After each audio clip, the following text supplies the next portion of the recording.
everybody for being here. Mrs. Gardner will not be able to join us this evening. I'm going to turn this over to our illustrious superintendent for awards, recognitions, and celebrations.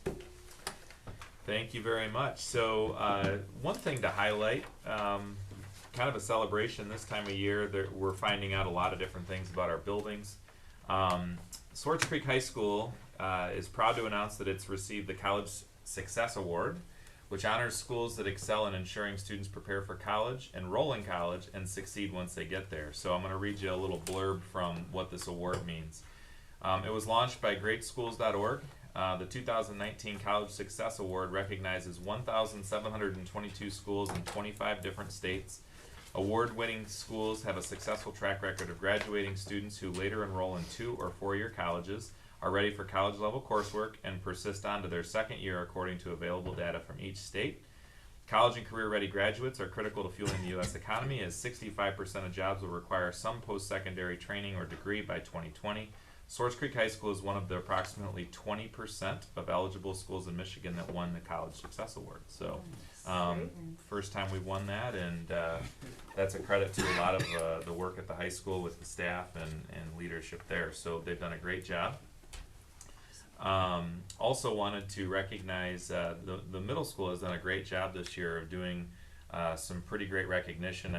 Lorraine has come to talk about some of the attendance awards and things like that they've been doing, but they've also been recognizing their staff. And so Christy Blevins is the winner of the Teacher of the Month for May at Swartz Creek Middle School. The sponsor, Chad Orvis from Farmers Insurance, stopped by yesterday to present Mrs. Blevins with her certificate and a generous gift of $50 in classroom supplies. So congratulations to Mrs. Blevins. It's wonderful too. Yeah. Mm-hmm. How long has she been a teacher? She's been a teacher for, I believe, about 6 years. This is her first year in Creek. First year in Creek. Okay, yeah. That's what I wanted to know. And she teaches in her mom's former classroom. Yes. Oh wow. Yeah. Isn't that amazing? Yeah, it's pretty neat. That'd be like my son driving my cruiser. I I don't think that would happen, but in schools I could see, yes, very good. Yep. Okay, next we have the opportunity for public comments related to our agenda. If you'd like to make comments, please stand, state your name. And nothing to say, Dwight? Oh, you're good? He's for you. Okay. No. okay. All right, we have a consent agenda. The meeting minutes from April 10th, the approval of the agenda, and resignations and retirements. Need a motion. So moved. Support. Mike and Tony, any comments or questions? Resignations. Who resigned? Right here. I don't have that. Do I have that? It's on the here? back, Chuck. Oh, it's on the back. There. Okay. Sue Calvo. Oh, she retired. Resignation. Jamie, retirement. Yeah, that's good. Thank you. Any questions, anybody? Okay, those in favor say aye. Aye. Any opposed? All right, Ben, back to you, superintendent report.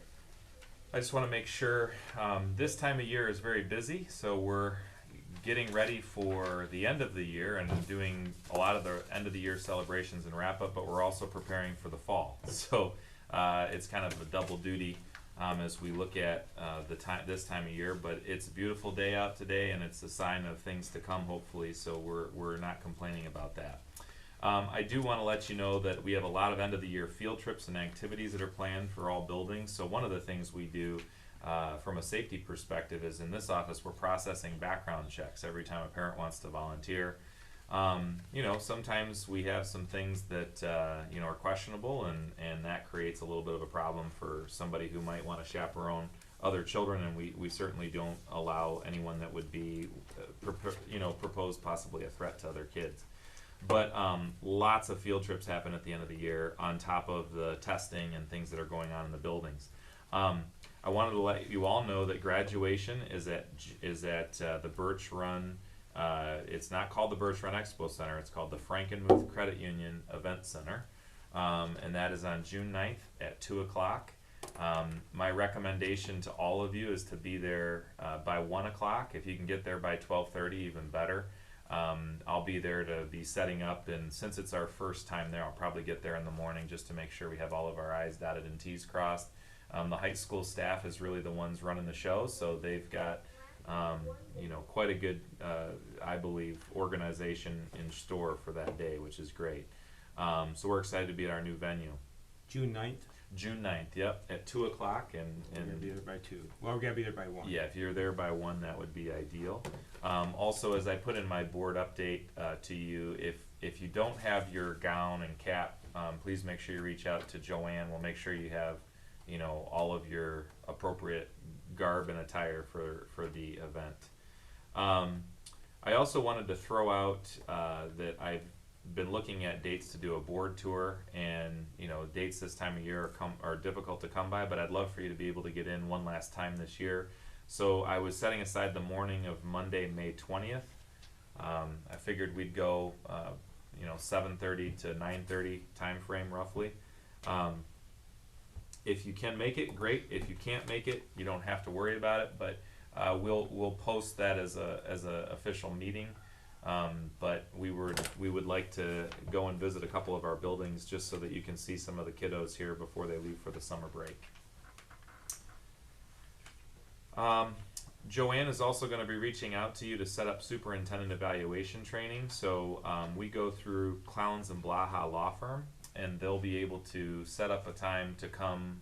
So we'll probably be asking you for a handful of dates that work. Really, it's just going to be for Alicia, Jessica, and Chuck.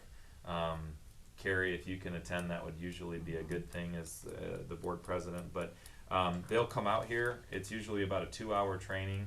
And so she'll be reaching out to you to get some dates to see what work into your schedule. Also had just another housekeeping date issue. September 11th is not a board meeting, it's a Wednesday. Currently we have September 18th as a board meeting, and this happened this past year, and I did have some concerns about it. I talked to Alicia a little bit about it this week.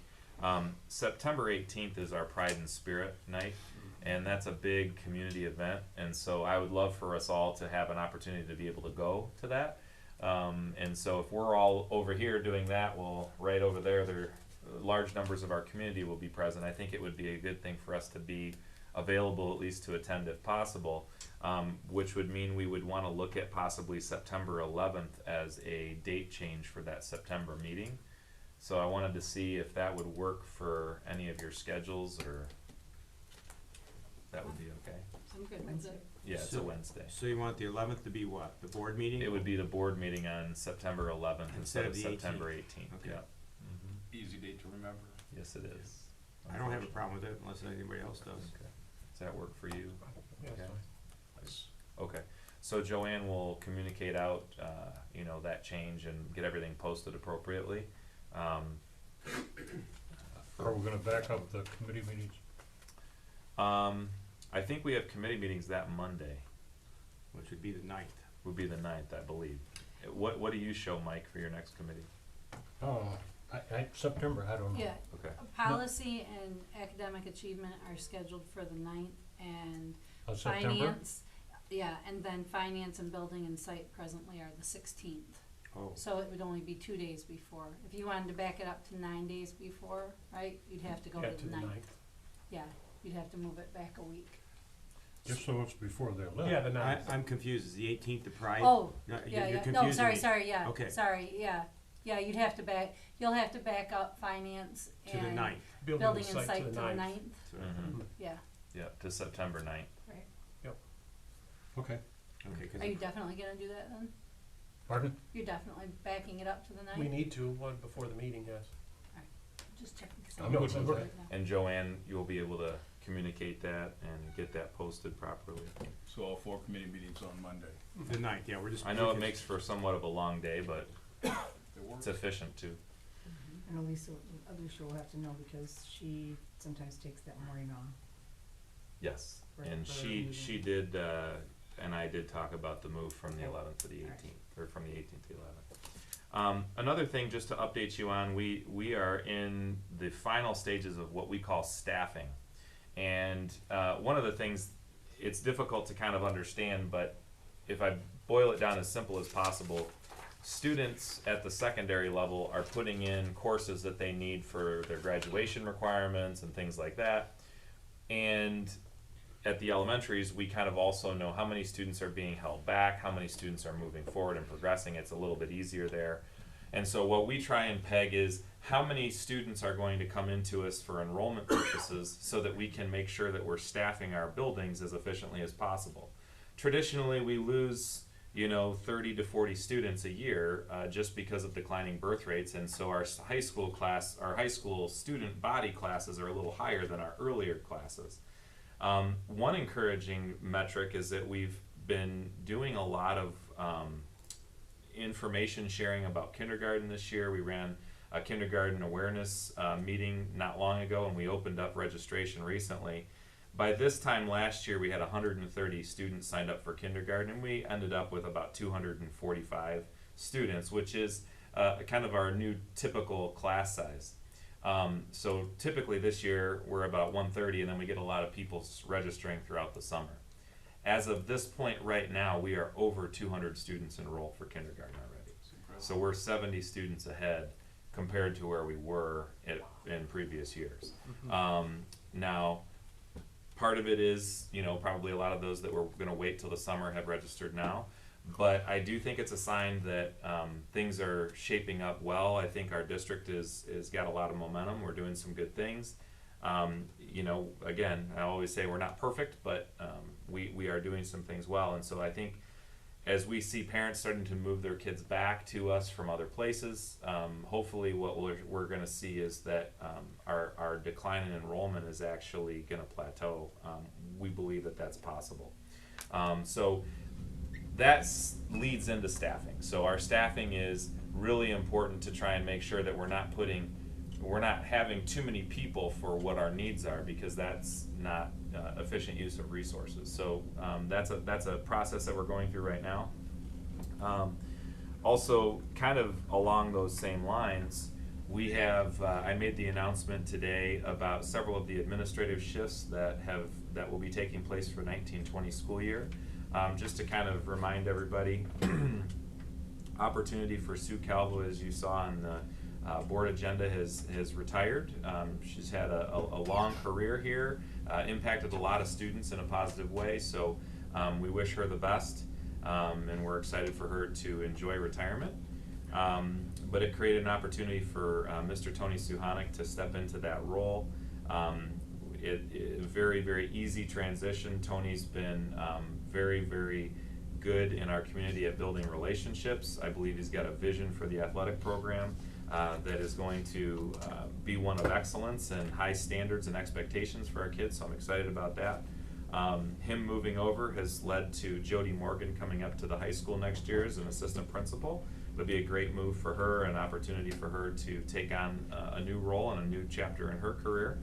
And Daniel Nolan has done a great job over at the Virtual Learning Center, and he's going to slide into that middle school assistant principal role next year. So I'm feeling very excited about that group. Mr. Szymanczyk is also going to get the opportunity to utilize some of his instructional background. He's going to join the instructional leadership team. He's going to be a secondary coach next year. Particularly in the area of mathematics. He was a mathematics teacher here for a number of years, and so he'll be going back to his roots in that, and that's a great thing for him, hopefully, and for the district for sure. So overall, it represents about a reduction of one body in terms of administrative staff, but with Mr. Claren coming over, I think that's going to be a very good use of our resources, and I think he's going to be able to fill a lot of gaps that currently exist. So that communication has gone out to the staff. I met with the high school staff personally today to talk to them. I've also communicated out to all the parents and the staff in the district. So we're excited to, as we prepare our new team for 1920. On the bond front, we have bid packages that are being developed right now. The plan is, we've been saying for the last month or two, is those are being designed, is that our next round of bid packages will go out the first week in June, and we're excited to see where those come in for fall starting. So we'll be starting the work on those elementaries in the fall. Today we met and talked a little bit about some of the design on the middle school. The middle school will go out to bid early fall as well to try and get that project off the ground as well. Sorry, I got a lot on my list tonight. Senior Honors Night is June 3rd at 6:30. That's a great event for any of you that can make it. Senior Honors Night's the time where local community members, business owners, and service organizations do provide their awards. We also recognize our seniors who have had outstanding academic achievement. So it's kind of a nice night, a special night. Also very special is our Virtual Learning Center graduation. That will be on Wednesday, June 5th at 7 o'clock in the Performing Arts Center. So lots of dates to remember this time of year. I just want to make sure everybody has that, save the date. And to the extent that you can attend those events, that's great, but I understand all of you also have busy schedules, so. And you would want everybody to wear their gowns to those as well. Yeah, gowns to those other events as well. And we don't always have 100% board participation at the VLC or Senior Honors Night, but you're all welcome to attend to the extent that you're able to. All right. Is that it? That's it, sorry. Thank you. Any questions for Ben? Yeah, I do have a couple. Oh, go ahead, Jessica, I'm sorry. I didn't have a, Okay, on all these staff changes, you said the guy's going to athletic director, Tony, has he got experience in that? Mm-hmm. Yep, he's been a coach in the past. He's been an assistant principal at the high school, and the role is an assistant principal / athletic director, so it's kind of a dual role. Tony's come from a athletic background. Tony has actually been overseeing a lot of the athletic events over the course of the last couple years. But I think more importantly than that is his leadership acumen. I think he's got a very good connection with the kids, and I think he's going to do really well there. So. Okay, and then who's going to be running the learning center then, or the Dragon Center? If the Daniel will maintain some of that. He'll be able to do that in. So he's doing both jobs then? Yep. Because you said you were transferring him, but I didn't hear who was going over there. Yeah, he's going to maintain oversight of the virtual learning center. Okay. Yeah. And then, all right. And then how many curriculum directors do we have? I mean, I see when on the notice that you sent me, they're like an assistant curriculum director. How many curriculum directors do we have? Or assistants? So, okay, so that's a good question. So we really don't have assistant curriculum directors, but we do have a couple instructional coaches. We have. Is that considered a curriculum director? I don't know. I'm just asking that. They're people that, they're grant-funded positions, and what they do is they work with teachers and kids in classrooms to try and help the teachers, make those instructional matches. So, we've been pretty far behind the 8 ball on that. So Grand Blanc has, I believe, around 25 to 35 instructional coaches on top of about 3 or 4 assistant curriculum directors. We've had one guy, and up until this past year now, we've had 2 instructional coaches. Okay. So now we're getting back up there. So we're trying to get at least at a minimum level of those needs that as you pertain to other districts. But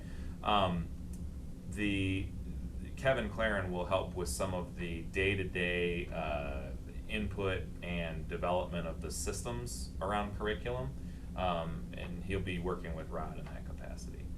Rod's technically our curriculum director, though. Is that his title? It's not his title, but his title is assistant superintendent, but he has the task of overseeing all the instruction and curriculum systems. Yep. And the lady, the principal moving from the middle school, that's going to be the assistant vice principal at the high school. She was an assistant. She was helping, yes, and so she's not going to be doing that role anymore. But we do have the person who has been our MTSS coordinator, who is out at Gaines. She's doing Gaines principal for part-time, and then she's helping in the MTSS team. She's able to do and maintain that role as well. Is it costing us more money or less money, or with the reduction in one staff, do we have to give some of these people some more money for doing several jobs? What we're trying to be as efficient as possible. So it's a savings of certainly a savings on administrative staffing, but what we're trying to do is essentially say, what do we absolutely need to have? And so as we look at our staff and we have students that are, if in a typical year we have declining enrollment, you want to try and match your staffing accordingly. So you wouldn't, not hire back as many teachers or, you know, support staff, and then bring on more administrators. So we're trying to stay kind of even with the trends. So typically through attrition, so we have people who retire every year, we're able to just not hire back as many people. But in this sense, we need to try and be more efficient and lean. And so that's what we're trying to do. So the only spot we're gonna be, that we have to fill then is what you're saying with these different titles you're giving people, cause when I read the memo, it's got, they got different headings, they just don't have, this is who's in charge of this division or that division, you gave them 2 or 3, so Morrish is the one that we have to fill now? Correct. Morrish Elementary School principal has been posted since last week, Right, okay. and we have, we've got already 90 applicants. Okay. And they look really strong. The posting closes on Friday this week, and so my hope is that in June, we'll have, hopefully be able to find Down to a some high final quality. interviews. Yeah, Okay. exactly. And then that takes care of that question. The other question is on the bid processes. Mhm. You're not gonna put them out to June, and they have 30 days to return them to us, normally.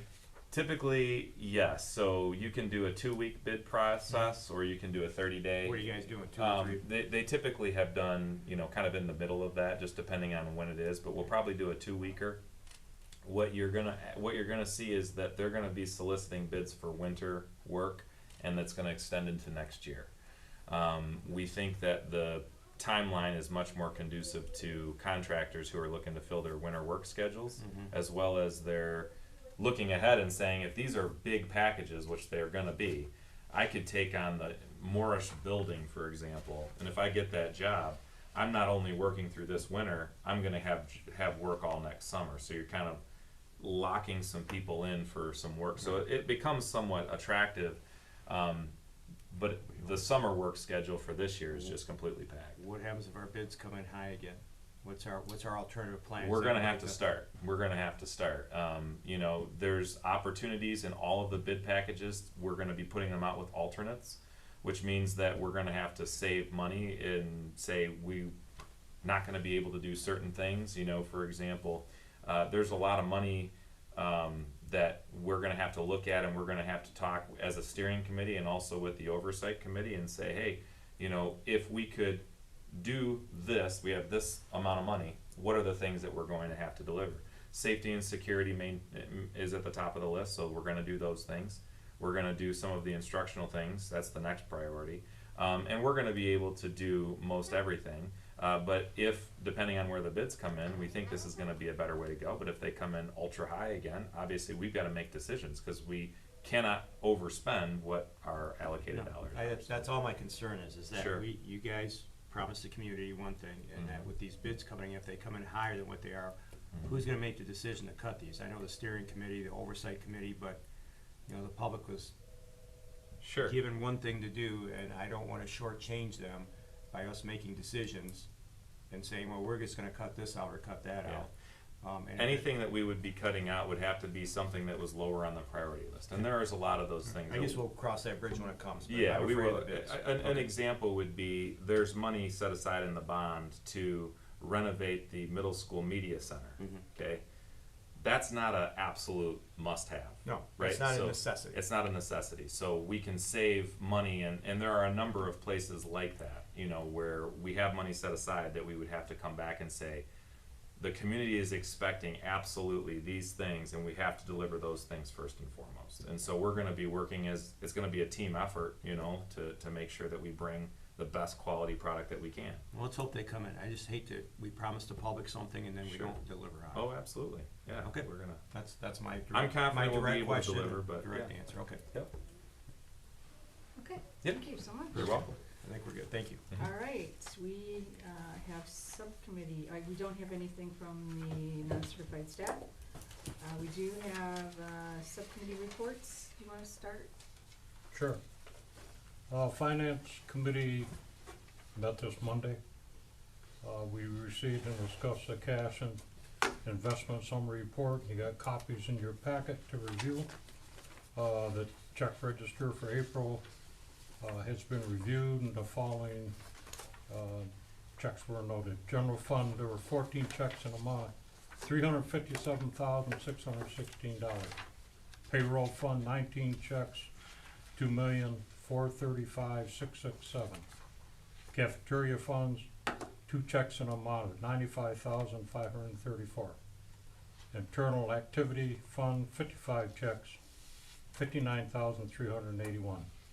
Bond project fund, 5 checks, $371,671. We, out of the check register, we pulled the paperwork on 2 of the checks, which were for athletic uniforms in the amount of $19,403. This money did come from the activity fund. It was not district money, and 3 quotes, at least 3 quotes, were obtained prior to that being ordered. Currently, there is 1 bid out on the bond project, and that's for the PA systems in the school buildings. And bid opening date is next Wednesday, the 22nd. And Chris and her staff are working on the 19 and 20 budget, which we should be receiving and voting on at the June meetings. No public comments. We also discussed the rental of the middle and high school gyms for a tournament on May 5th, 4th and 5th. The rental fee and the custodial revenue came to $1,258. This money does go into the community ed fund, correct? Yep. Next meeting is June the 10th, 3 p.m. We adjourned at 4 o'clock. Any questions? Yeah, I still have several on that, but we're on our, and Jessica actually brought it up, not to blame you, Jessica, or anything, but you brought up a good point where you said that, remember where we had the income of the athletic department, and I was concerned about that? I still am. Because Chris said that we just we pick it out of the general fund, because our revenue said, I believe it was I don't know where it's at, it was $180-some thousand, I think. Athletic revenue, 171, was $108,000, but then you flip over and then it shows that we spent $680,000. So, And I know what she said that is what's coming in for revenue from other things, Chuck. And I said that, normally we would streamline it, put 4 items on how do you get to that $680,000, instead of just saying, well, we pulled out of the general fund. And I don't know if that can be changed or not. I don't like the accounting practice, but I know you guys have certain numbers that you gotta buy by the state, but you guys understand what I'm saying? yeah, so one way to answer that, and I don't know that it answers I don't know that the answer is what you're looking for, but I can Right. tell you that when you run a program, whether that's athletics, band, mathematics, doesn't matter.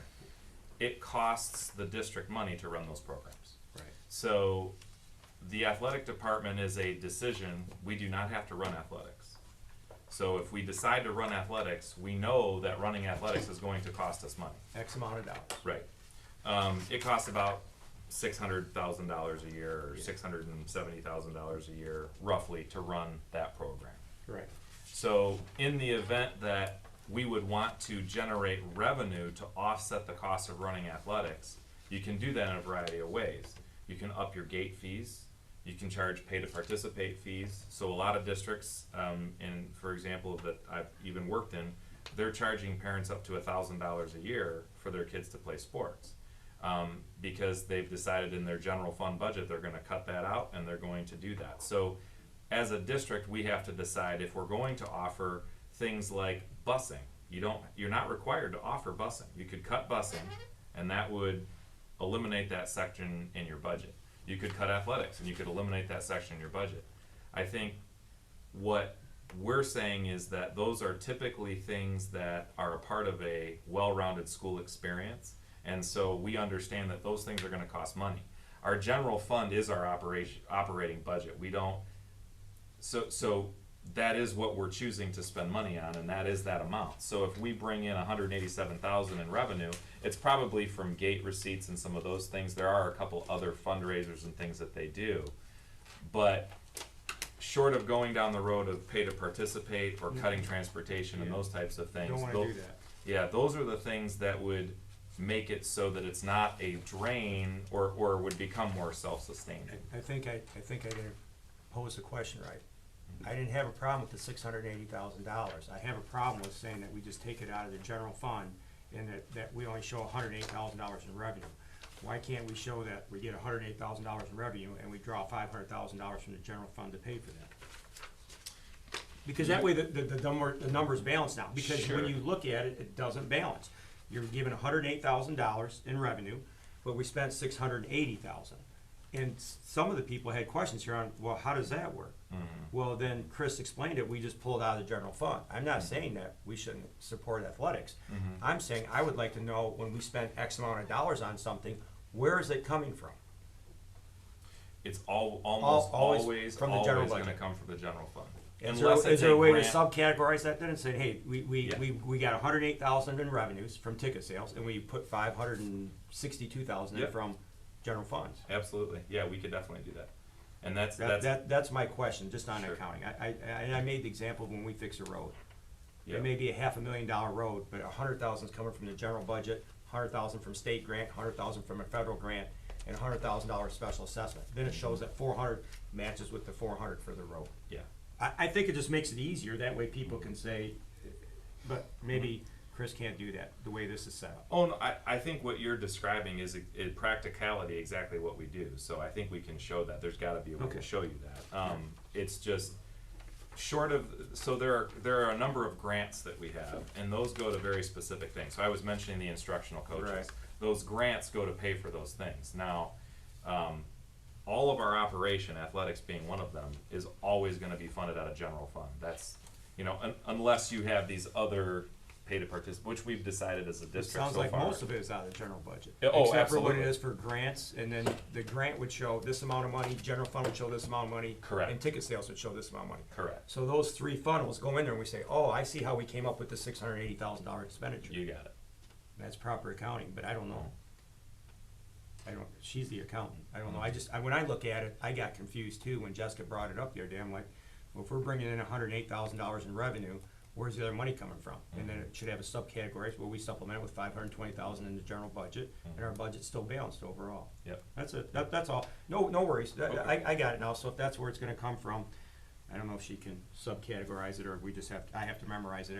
If it doesn't match up, if the two numbers don't match up, it's obviously coming from the general fund, I And- think, and unless yeah. it's a grant. No, and That's why I'd like to know where it's coming from. and you'll wanna see also where the budget to actual spending is off, right? Right. So you're gonna wanna see, if we said it cost $687,000, but we only spent $500,000, well, then we have a $187,000 surplus, what's the reason for that, right? Or- Yeah, or- that's what it is. You give a projected budget, then you finalize it as the year gets Yep. closer, and you say, this is where our monies came from. Absolutely, And based on the athletic stuff too, I think Mike brought it up about the money's now gonna be dumped into a general athletic fund for all the little divisions that have raised money. If the soccer team raised 10 grand for the shirts, or the softball team did that, are we sending memos out to people letting them know that, hey, listen, spend the money before it goes into the general fund, before it gets dumped in there, and we got an idea where it's at, but we're not 100% sure? yep. Just to help out the athletic people? Yeah, all of the coaches have been communicated with, the band is also in the same boat, so Yeah. the band, people have been communicated with, so we're just trying to make sure that everybody gets what they need. Perfect. And then, Especially money that they raise. If an individual Absolutely. raises this amount of money, they don't want it to go into this other fund. right, Got it. and then also being able to show them how they can still raise money for their program if they want, but if it's going to be spent out of the general fund account, it has to be spent on certain criteria. I just had a member of the community who raised several $1,000s for a certain sport. I won't mention the sport. They heard about the money being put into this bigger account, and they were concerned about, hey, we raise this money to help the kids in this sport, and Sure. we just don't want to lose that money. Yeah, So- and it should be able to stay with Okay, that sport. as long as we could. Perfect. That was my two questions. Thank you. Okay, thank you. All right, building and site. Yes. Backing up, Mike. If I need to have a question. We met Monday at 4:00. We talked about custodial contract. We're considering staying with DM Burr. There's really no other options out there that we think would improve our, yeah. So we're thinking of considering staying with DM Burr. I can give you a little background on that if you want. So, DM Burr's pricing comes in extremely low. We are gonna run we've run a financial analysis. We're gonna do a deeper look at it to see about, we had talked, several of you had talked about, I you know, asked for that's right. snapshot. I asked for a snapshot of what it would be for somewhere else. For us to be able to bring our own people back in, which is obviously something that would be very desirable across the district. The initial look is that it's gonna cost us a great deal of money, but we're gonna still drill into that financial analysis a little bit. But the other piece is, when you start asking around for the people who provide this type of service, it's pretty dismal in terms of the feedback that you get. It's a very difficult business, if you will, to keep people rolling into. The other piece of this, quite frankly, is that when you have a company that you're using, you develop, they have their employees, those employees have relationships in the buildings, there's a system and a process that is being used. We are showing some signs with the new director that's finally on board doing some good things. He's giving us much more organized service. But at the end of the day, I would say universally we've been disappointed with some of the level of cleaning. We're showing some signs hopefully that it's getting a little bit better. But what is the alternative? If you switch companies and you're not getting much better service, but you're now having to learn new people, all those new people have to figure out the new processes. Our own internal people have to figure that out. It's bigger than just saying, I don't like these guys, let's find another one.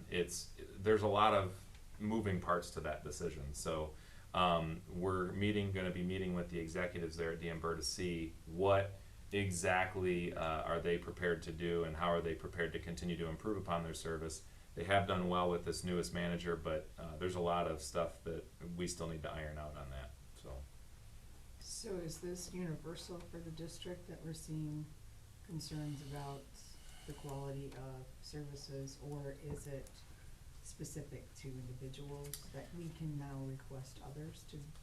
There are specific places where things are going well. I would say almost universally the teachers feel like the service, right, in their classrooms and the cleaning is not what it was when we had our own people, right?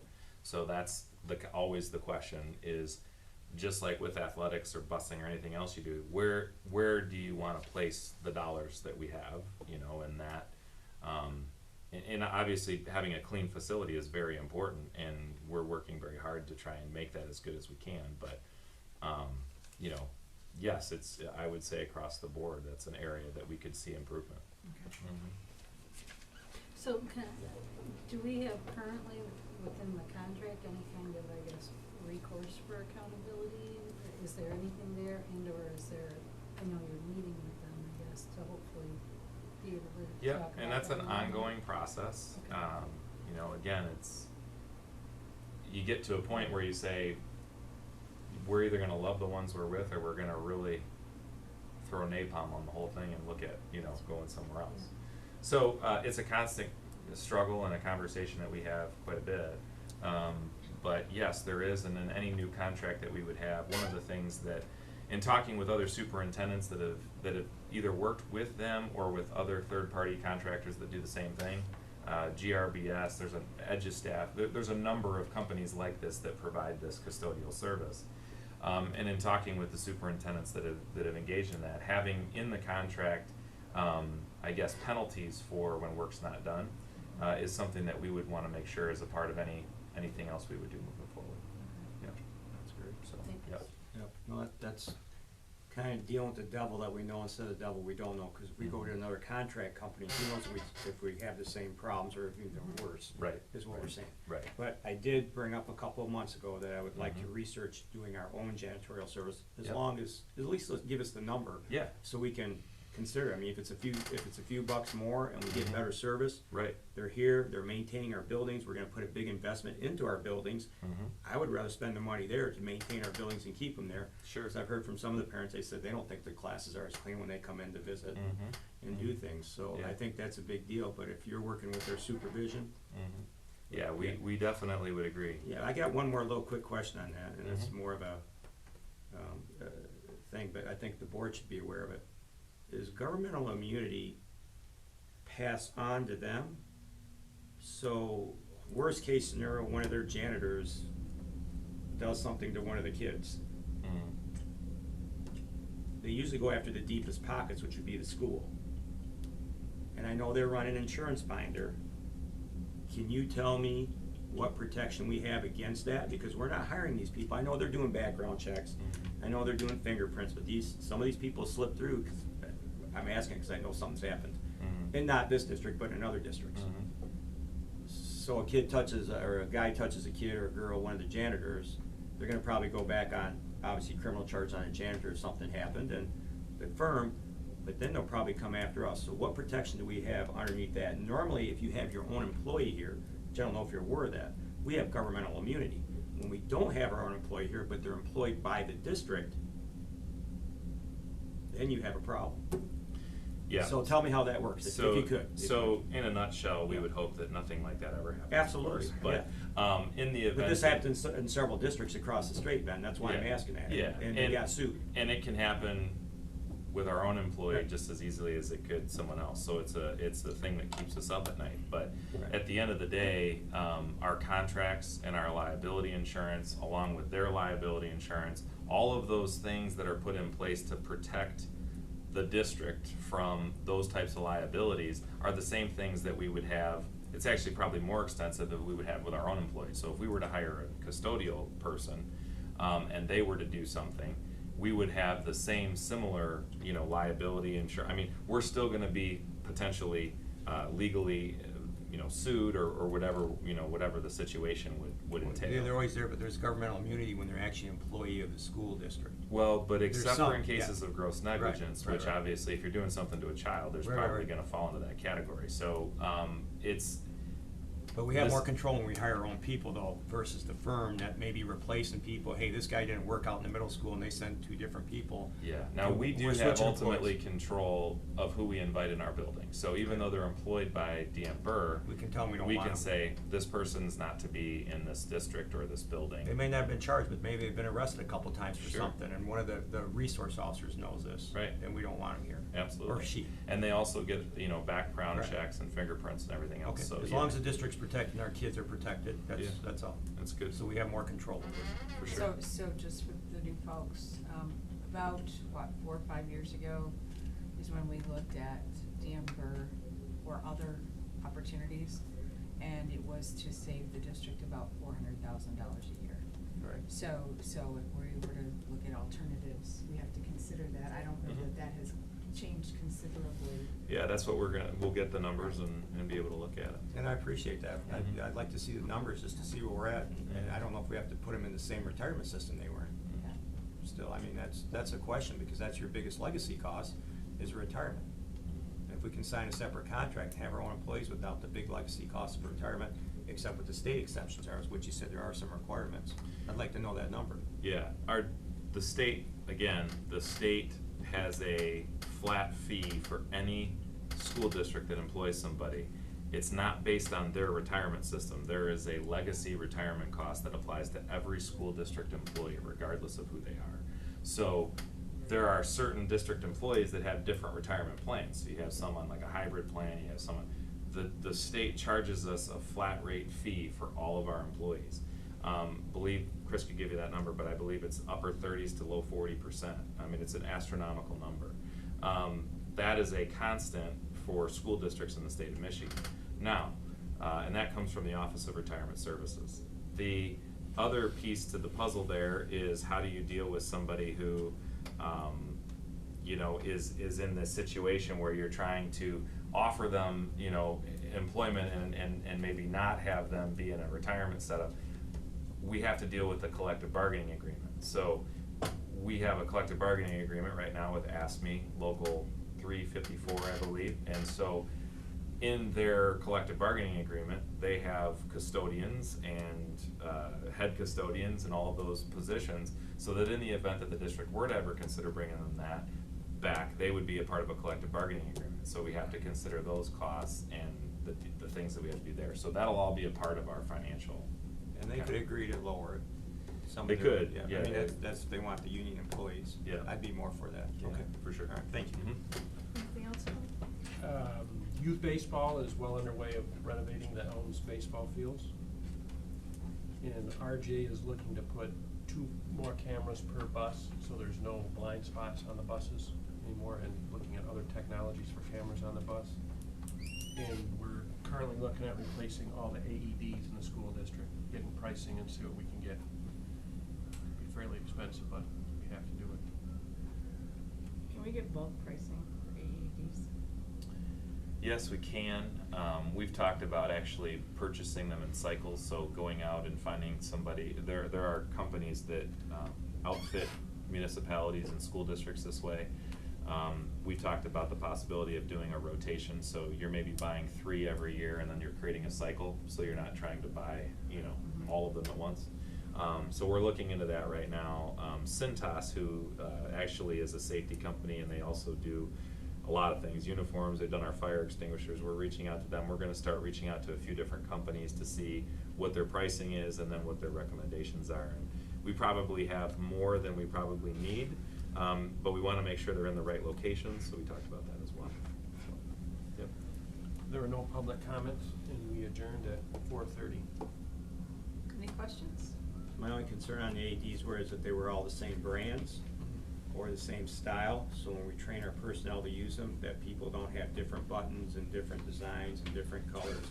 Because there's so many different AEDs out there, it's a huge market right now.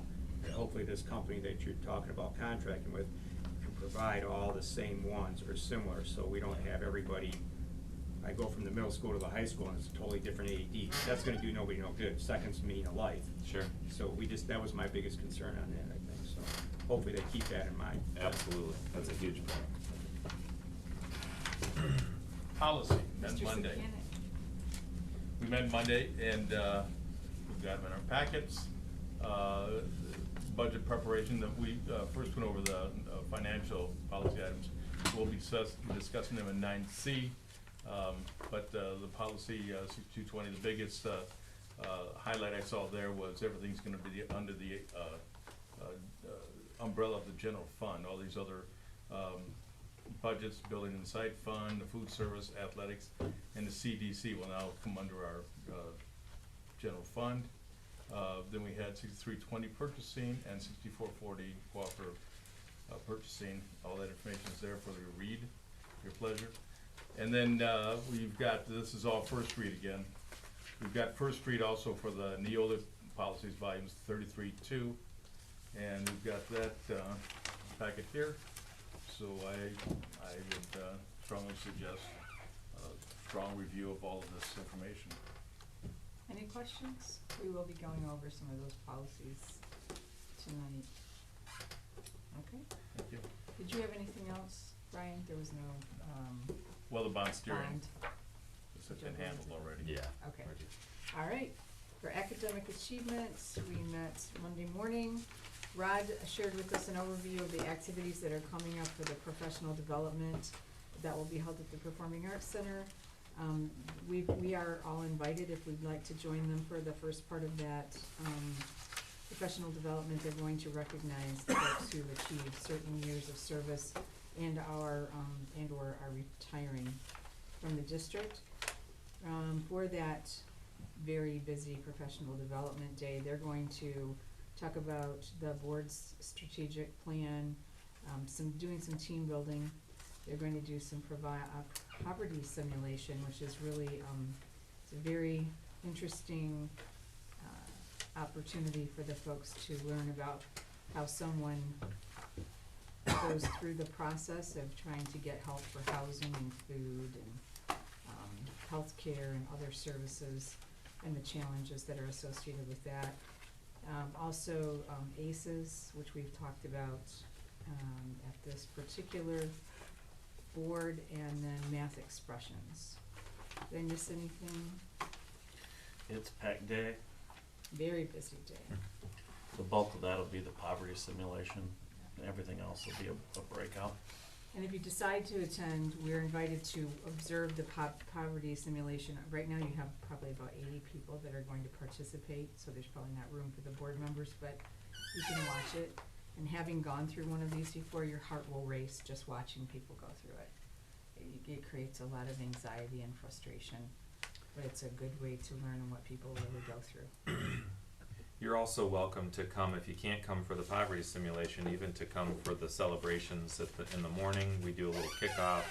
We recognize our teachers for their years of service and some of our retirees. So you're welcome to attend that as well. So And that starts at 8:45, correct? that'll start at Or 8 o'clock. Yep, Yep. 8 o'clock. May Okay. 31st. Any questions on that? Did I miss any subcommittees? I don't think we did. Okay, good. All right, now we have board discussion items, the bond status. So we've actually knocked out most of the status report already, but just to recap, we've got bids coming out in June, early first week of June, for all of the elementary schools. Middle school will be following shortly behind that. That will probably be bidding that late summer. We'll also be bidding a couple other bigger projects in the late fall. The Citizens Oversight Committee continues to meet on a monthly basis. The purpose of that committee is to provide some feedback and also to communicate out information as we talk about some of those things, for them to be able to communicate out and then provide feedback to us as well. We also are looking at, from a technology standpoint, we have a bid out there for the PA systems in the buildings. We also are going to be looking at our Chromebooks and purchasing some technology this summer, so that our students, when they come back, will have the opportunity to be one-to-one. Some of the challenges with that are the training component, to make sure we're protecting that investment. So we've got Travis thinking about deployment, if you will. So we don't just put devices out there without really understanding this is how you put them away, this is how you care for them, this is how you plug them in, you know, all of those types of things. And then even doing some of that work with the kids in the fall is going to be really important. But it's going to be a great opportunity for our students. We have a lot of security cameras happening this summer as well. I believe we're going to deploy around 55 to 60 different security cameras. Most all of them at the high school are being replaced. And we'll be doing some other ones around the district at some of the elementaries, which have none currently. So we have a total of about 100 cameras that will be replaced in the bond project, but about the bulk of them will be done this summer. That's about it for bond updates based on the other things that we've talked about. So. Okay, any questions on that? Just on the cameras. The cameras, the ones that they're putting up, Ben, they're not gonna interfere with the current construction. Are we gonna have to take them down, move them, or do you even know that part of it yet? Yeah, that's Because a great question. So most of the cameras at the high school that we're going to be replacing this Yes. summer are Yes. going to be existing cameras that are old and antiquated. Okay. So we're replacing them now where you would have had to have multiple drops. It's one Cat 6 drop with a camera that can see in 4 directions. So it's actually 4 cameras in one In the head. drop. Yeah, I got it. So we get much more visibility and much more clear visibility of, gives us the ability to zoom, capture very high definition looks at where we're at. So they're not going to be problematic in terms of having to tear out, you know, if it's in a place, we'll move it. Good. The reason that we're not doing all of them yet is because of that very issue. We're going to be taking the ceiling tiles out at the elementaries, and we don't want to put all this new stuff and tear it out. That was my question. I hope somebody's planning that ahead, so Yeah. we're not putting all the cameras in where they're gonna do major construction and tear them up. Okay, Yeah. perfect, It's a thank you. Good point. Yep. Okay. Next, we have the Neola policy package, our first reading. And we So, should all have this. As I said, I'm not sure how long they're going to continue to give us these yellow sheets, but we'll take them while they give them. But you still understand you can access all of this on board docs. This is a first read, so really just kind of a high-level overview. Volume 33, number 2. I have read the policies. I did go over them at our policy committee this past week. My next step is for our policy committee next week, or next month, and also for our next board meeting when we do a second read. I will have some suggestions where there are options. So I'll provide that to you. You can dialogue about, you know, some of your thoughts.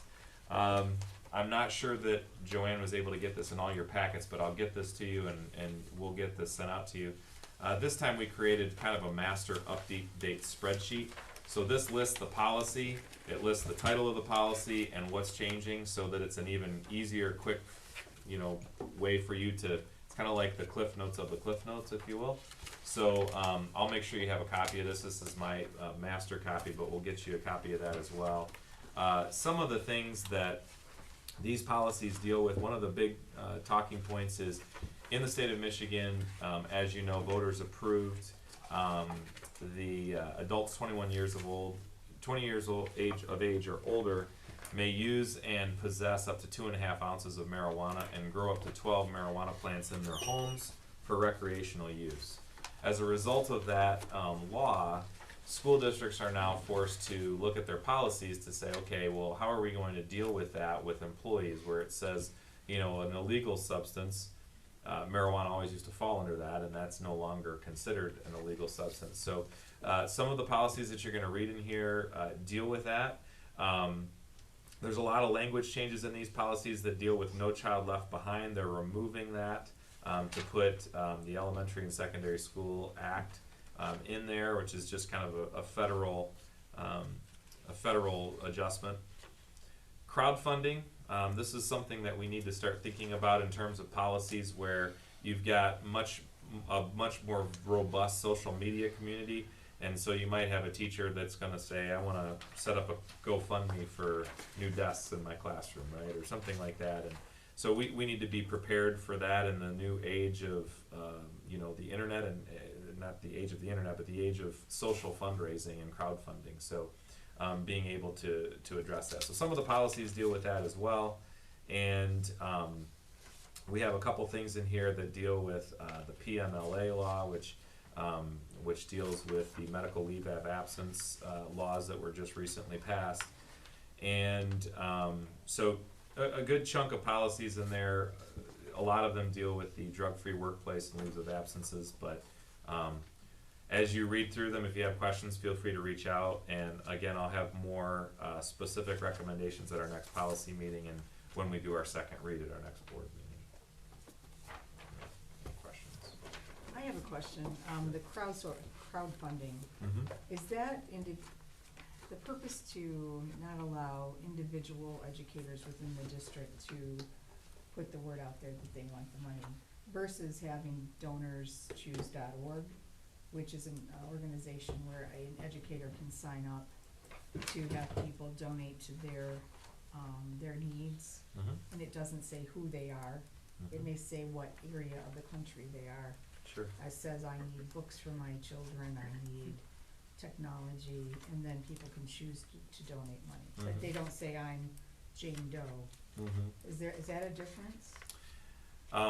I think there is a difference, and what we have to think about, or you have to think about as a board, is let's say you have a teacher that says, maybe it's not even a teacher, it could be anybody that just says, an administrator says, I wanna raise money for books in my school, so I'm doing a GoFundMe. Most people, I think, would look at that and be like, that's a great, noble thing to do. But what happens when they just don't like the new desks that the district bought them, and so they want a different color? And so now we're going to put crowdfunding sources and mechanisms out there for things that the district would say, these don't meet fire code, these don't meet egress code, these don't meet these things. So there's a lot to it. It's not as simple as everybody being altruistic and saying, I wanna buy new books for that classroom. There's gonna have to be some parameters set on that, and we can't just have every individual in the organization deciding that they're gonna go out and do crowdfunding, because all of a sudden we end up with a hodgepodge mess. And similar to the AED conversation, Right, if everything's different, there's no systems of how we maintenance things and care for things. So I think that there's opportunities to leverage crowdfunding in certain aspects. But the other thing is the basic needs of our children in terms of their education. We have an obligation to provide that, and so we want to try and do that to the best of our potential, and we do that. And so we're going to encourage staff, I think, first and foremost, to say, hey, there's a need, and then we can look at it from a district perspective and say, how can we support you in that? So we just need to talk about how we're going to handle that, because that's something that's new that has, you know, it's becoming more prevalent, so we have to put some parameters around what that looks like. Versus things that teachers would normally need for the classroom Right, and would be paying out of their own pocket for it. That's Yeah. what I'm just Yeah. thinking, Yes. right. elementary school children's books. Mhm. They don't have books at home, or, Mhm. they may have a situation where they wanna have every child have a book. Yep.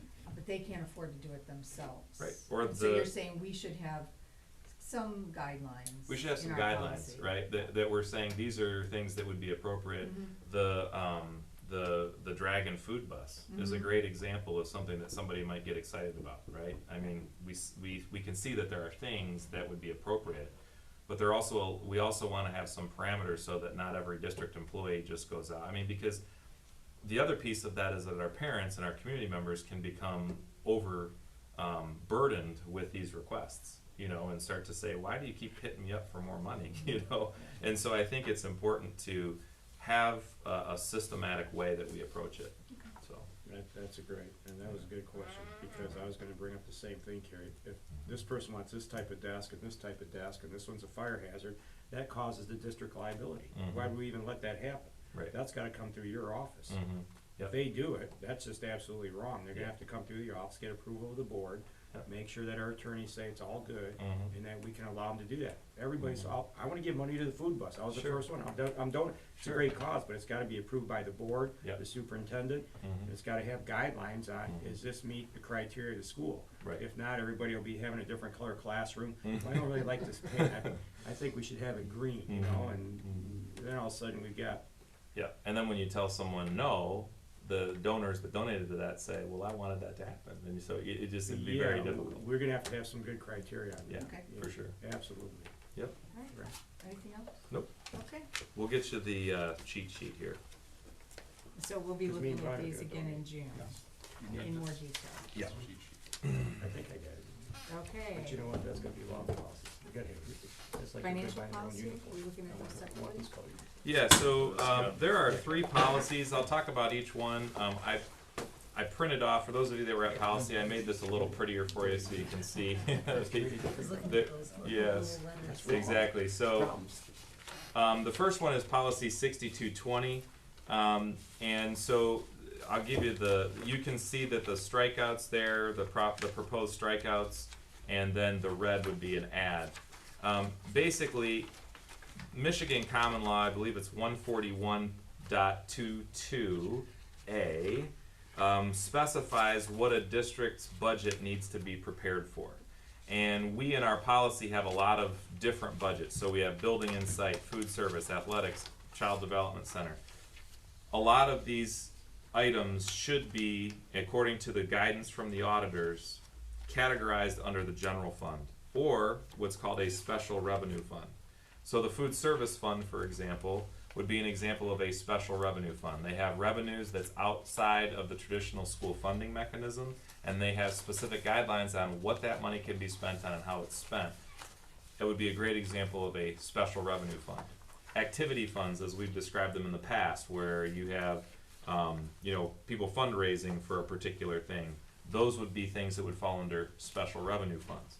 General fund is everything else, and so that's the way that the guidance from the auditors have come out. It's also, it mirrors the law. So when you get into the bond and the sinking fund and building and site, for example, those are what are called capital project funds, and those items are separate from what you build the same kind of budget in board policy.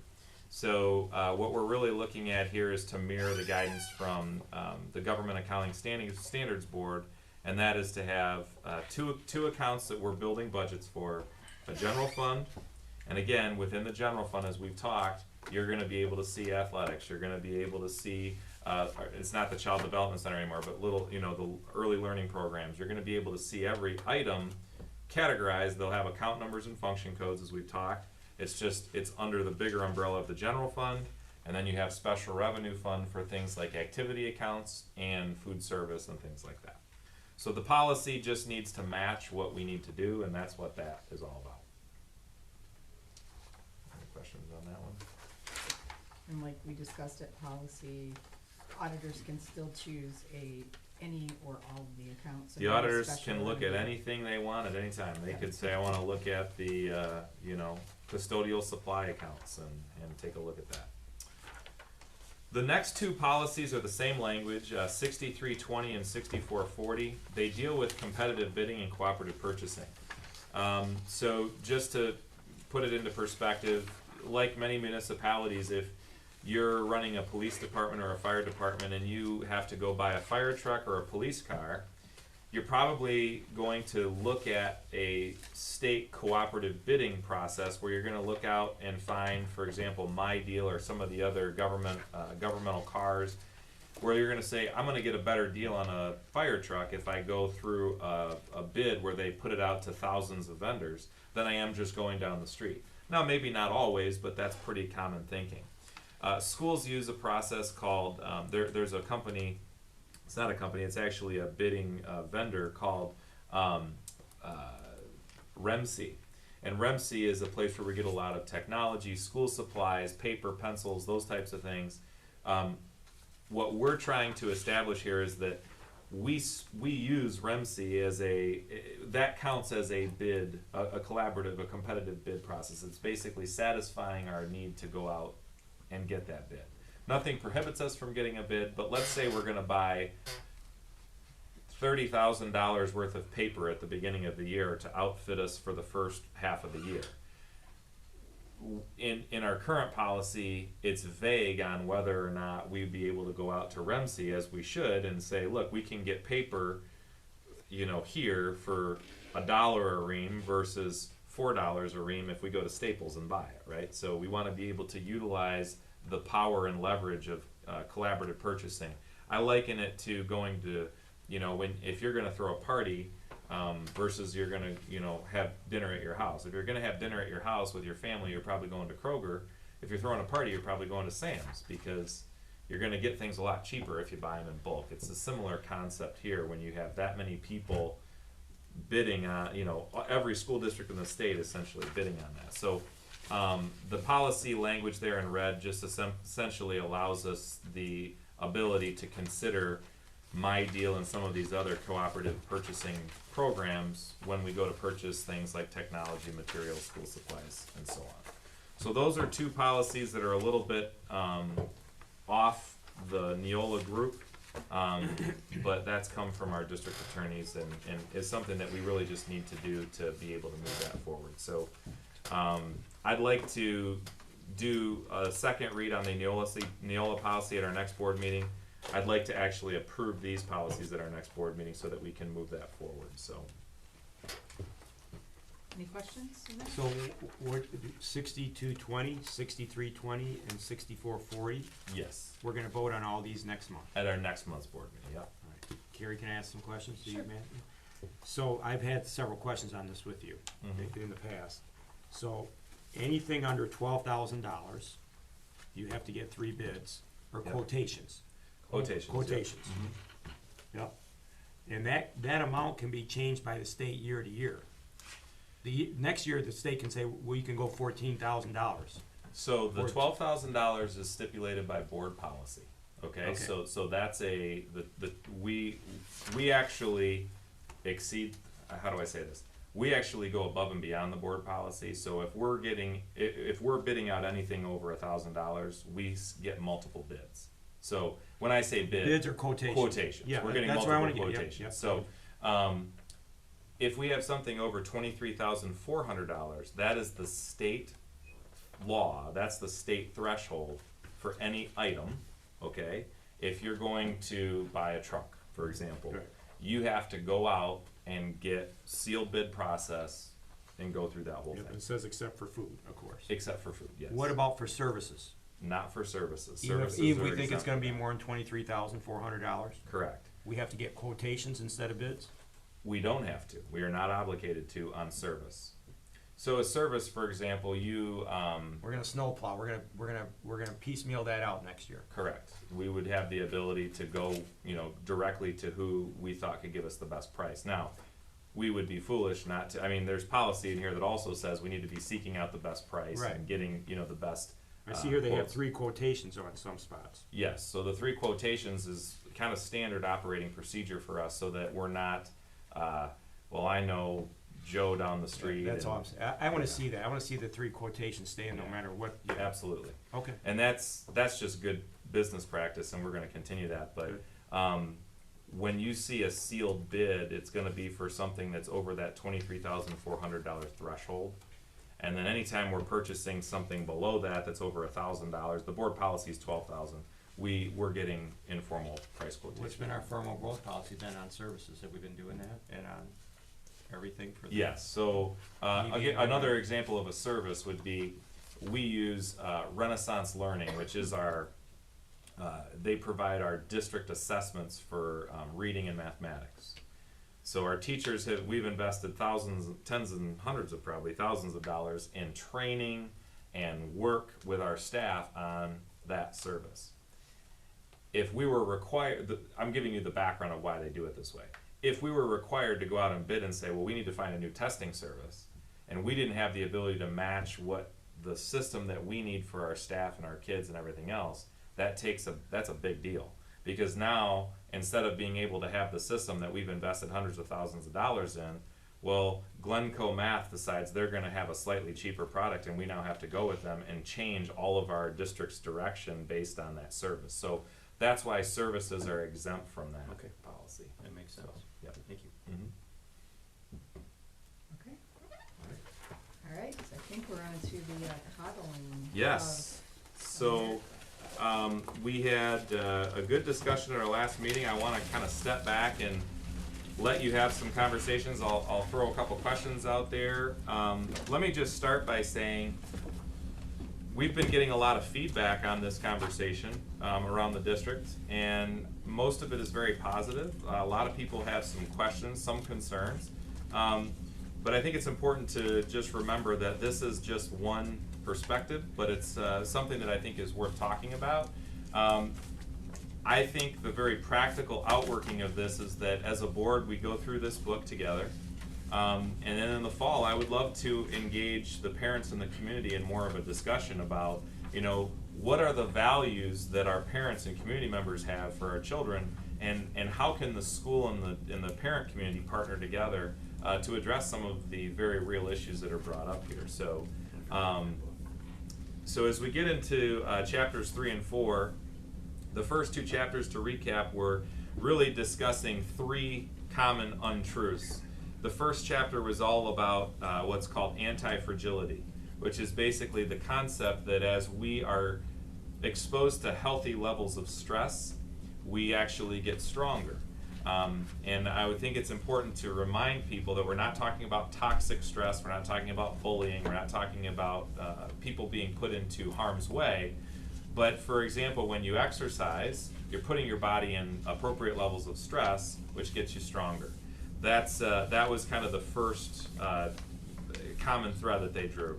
In chapter 2, we talked about the dangers of emotional reasoning, which is basically you can't always trust your feelings. Sometimes you might feel something, but that doesn't necessarily mean that it's a true thing. So being able to separate your emotions from your ability to make decisions, and that's an important one. So as we get into chapter 3, the title of chapter 3 is about the untruth of us versus them. And the premise here is really about life is not a battle between good people and evil people. And so they talk in the chapter a little bit about the polarization that we see in people. So I'll turn it over to you to talk a little bit about your thoughts from that chapter.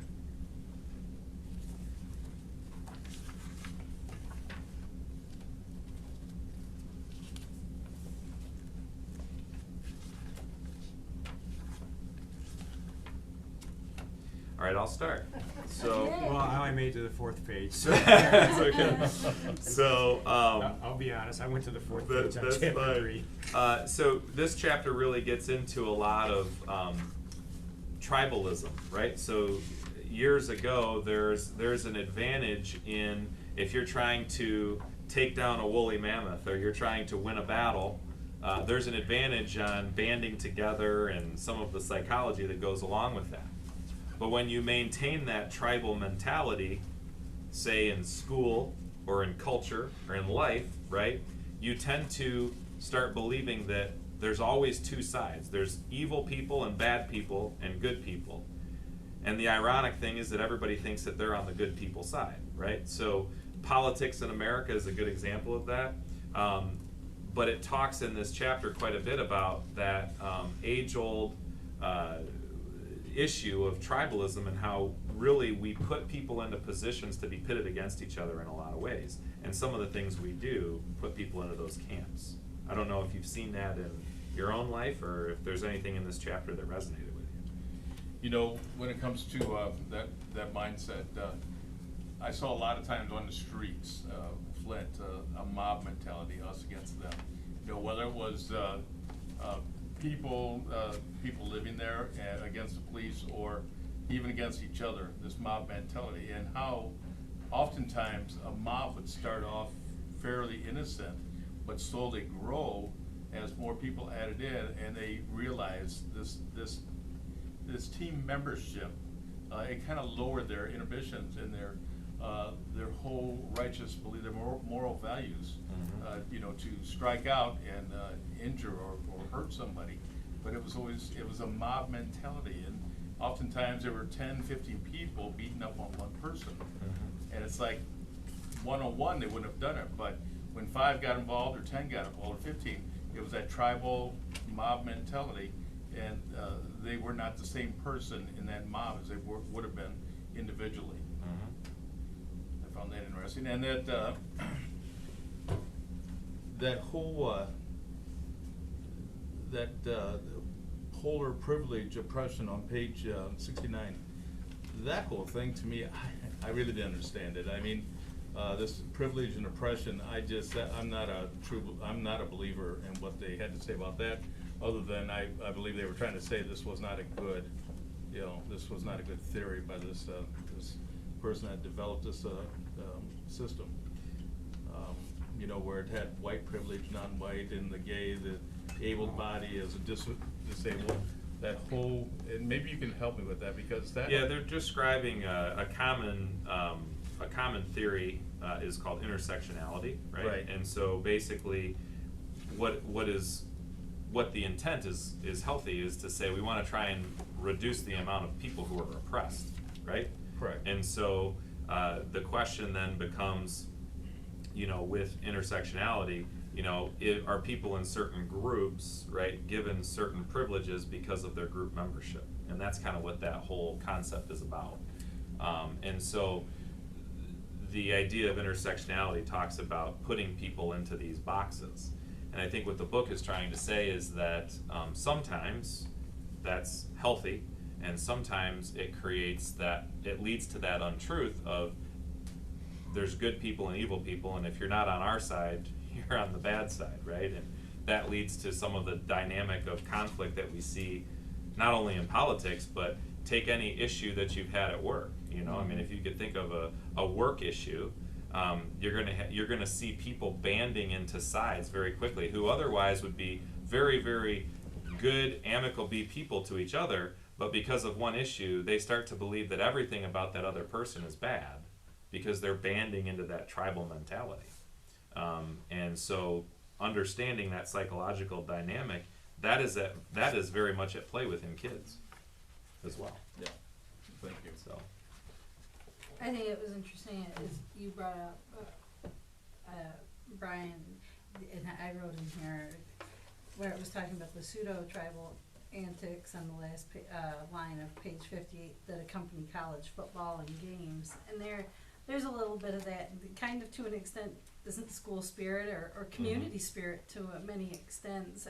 I mean, we have to, I think there's an interesting balance and a lot of thought in here about, okay, if we're gonna see our common humanity, how does that fit into our sense of identity in a community or in a school, or do we just, does that make sense? I mean, I guess what I'm trying to say is we have to look at yes, we want this to be different, but are we part of the problem? You know, does that make sense? If I wanna go rah, rah, rah about whatever it is that I'm involved with, right? The district, my kids' sports, whatever, there's very much, and that's to me, I have said to my kids, and even said about me, I know I can have a very competitive spirit, right? Yet also at the same time, to recognize that in anything I do, it should really be about competing against myself and not somebody else. Because if I'm competing and trying to dominate over somebody else, that's then when we start dehumanizing others, you know, and that's when we start into that point of that intersectionality and that oppression. That's when it does, when what it's talking about. And I think this book, I have a few issues because I think that it doesn't really talk about the historical significance of how people really got to really to this level of a boiling point in a way. And it is not just I don't think, because as we go later on, and sorry, I'll try to spit out a whole sentence here in a minute, that like historically speaking, and right after that intersectionality diagram, it talks about, you know, that who it was that kind of who started all the colleges, who made the laws, you know, and to not talk about how we got that there has been oppression on many different fronts. Like, okay, well, how have I contributed to that? That is the thing I think in that common humanity is to be able to say, okay, this is what we've done well, and this is what we haven't done well. This is even what I haven't done well. I have to own up to my own mistakes, like how did I contribute to the problem? Because I need to recognize, like even in my own life, and I'll go back to this with my kids, when my kids react to me, I need to be able to look and see, well, did I step on their toes? Was I trying to be the dictator? You know, like where it talked about that if we have privilege, and I thought about this as a parent, where it says if we have privilege, then we tend to oppress, right? If I have the privilege as a parent to tell you exactly what I want you to do, I can, you know, like I have to watch my own control. But that's, in to the me, that's manipulation different. in there, but it's not. We I mean, need that's that. that's We an need to have that. individual. Is it because is it or how much? And I get this, and to this point, like on one hand, we have to allow people the opportunity to make the mistakes. Yes. The danger is when it causes harm to others, right? Like I very much believe, and I may have said this last month, that I remember hearing years ago, and it talks about it later on, and I think in that 4th chapter about the woman with the ACLU in Virginia. But I heard an ACLU attorney talking about how I don't agree with the KKK and what the KKK has to say. However, I do believe that they have the freedom, in the First Amendment, they have the freedom of speech, right? So I will support trying to protect their right to say. Even I don't have to agree with what they say. It's like, then what do I choose to do with it? You know, that part I appreciate. And I might be rambling on here for a minute, so I think I'll. No, I think you brought up a really good point about sports too. When you start talking about, you know, a lot of the traditions of teamwork and pride in your team and school spirit, those are good things, and they help you to be successful on the athletic field or the court. But how often do we find that then that carries over into kids don't learn how to come out of that, and then after the game is over, you know, well, I hate them because they're from that team, right? Instead of what I thought was really neat is last year when we had the fundraiser for the student in Flushing, and we had the Flushing kids, and a great example, and also happened to be with Flushing, our freshman boys played Flushing, and one of our kids got an opportunity to get in the game for the first time in the season, and you know, this is a student that has special needs, and he was able to score a basket, and you saw the tribal, you know, initially at the beginning of the game, which is good. You want to try and win. You're competitive, and that's good.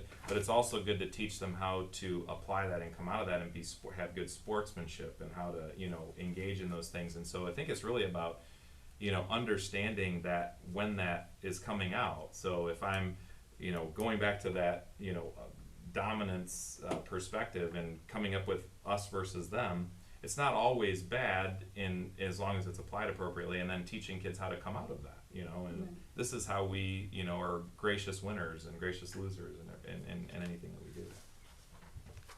Another, the whole, that chapter, chapter 3, where it talked about life is a battle between good people and evil people.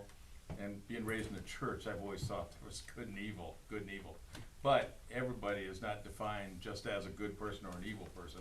And that was, you know, of course I know that, but it was a good segment in here about that, you know. There's all those places in between. Not everybody's a perfectly good person. Not everybody's just a unrighteous, bad person. But there's all these places in between there.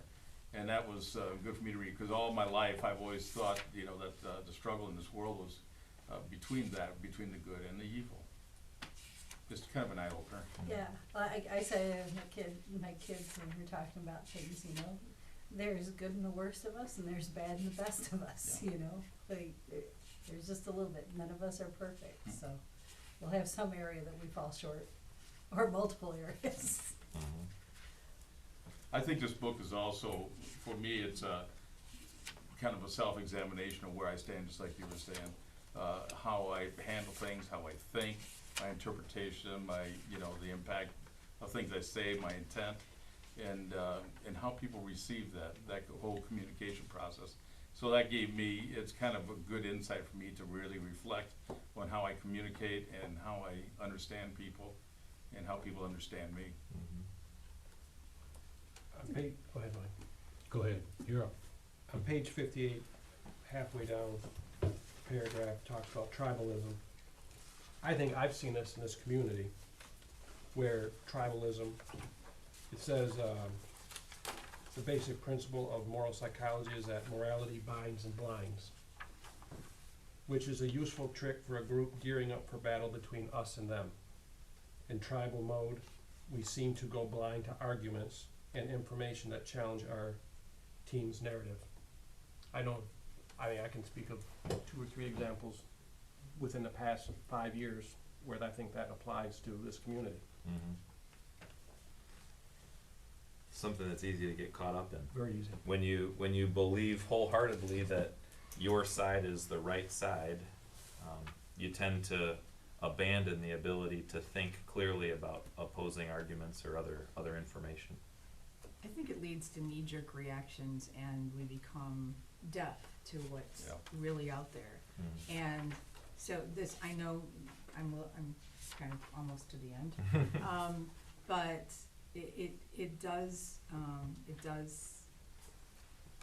it's astounding how much we create opinions without listening to others and patiently allowing ourselves to react and form opinions. And the example of the dean at the university who tried to reach out to the student because she was so upset to offer, you know, a conversation, and was ultimately left without a job, is really disturbing to me, because I've seen instances of it too, and social media is obviously a contributing factor. Huge. And I'm concerned that children that are under 13 years old who are on Facebook, who are observing this behavior, are only able to form one-sided opinions. And what will that be when they're college students? So, and then we've had this conversation, how do we incorporate this into the curriculum? How do we have open conversations with students and have differing opinions, but having really good, thoughtful conversations? I think one of the nice things about this book, and I'm not sure how far you're into it, but I know you've said a couple times about the practicality. When you get to the end, it's really offering a lot of solutions and suggestions about how to improve some of these. So this is all laying the foundation of the situation that we're in. And I think that that's going to be very helpful. On page 55, there's a principle that I think we should all think about being that way, and that principle is called principle of charity, which says that one should interpret other people's statements in their best, most reasonable form, not in the worst or most offensive way possible. And in this book, it talks a lot about the speakers that are brought onto campus and then either the right or the left demonstrates, and that person, if we let them on the campus, you know, it's gonna hurt you. The words are gonna hurt you. The words aren't gonna hurt you. And it's getting back to freedom of speech. If you don't believe, she mentioned the KKK, I don't like using them, but I agree that anybody has a right to come onto campus and speak, especially a public campus, as long as they're not breaking the law or inciting a riot. And I think they've got that right. And I think that I think students, especially college kids, and it can be high school kids too, they need to know right from wrong, and they need to know, I mean, if someone's come to the campus and speaking, like, if a KKK came and I were going to college, I wouldn't go, I'd stay away from it. That's your choice. I mean, but I think, like she said, they got a right to speak as long as they don't get into threatening people. And I got a quote that I put in the front of this book, and it says, education should not be intended to make people comfortable. It's meant to make them think. And that's what we ought to be teaching. We ought to be teaching our kids to think and be able to figure out what's good and what's bad. Yeah, and you know, I think it's important as we kind of segue into the next chapter. There's certainly appropriate teaching that should be around common humanity and saying, listen, the way that you're speaking is not caring and empathetic, and we need to teach kids the appropriate ways to treat each other, to deal with people with empathy and dignity. But one of the things that happens a lot of times is this intimidation tactics, and you see it on social media a lot, threats of violence, and we're seeing that increase drastically. So I know we're kind of running out of time, but I just really like the quote by Nelson Mandela, chapter 4, where he says, "When we dehumanize and demonize our opponents, we abandon the possibility of peacefully resolving our differences and seek to justify violence against them." And I think it goes back to the quote that you said earlier.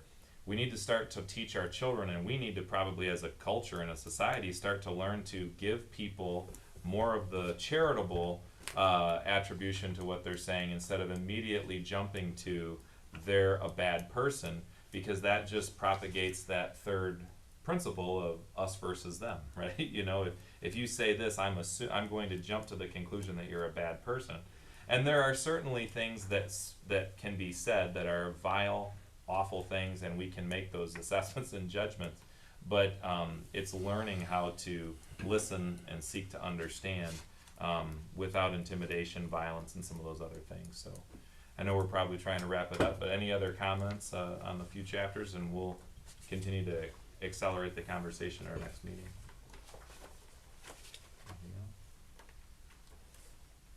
All right. But thank you. Yeah. Thanks for leading us through this. It's this is heavy material. It's hard not to jump ahead. Yeah, but there's a lot of good information coming, and I think there'll be an opportunity to engage in some good, healthy dialogue in our community on some of these issues. So thank you, Ben. Thanks, everybody. All right, board action items. Chartwell's K-12 food service contract renewal.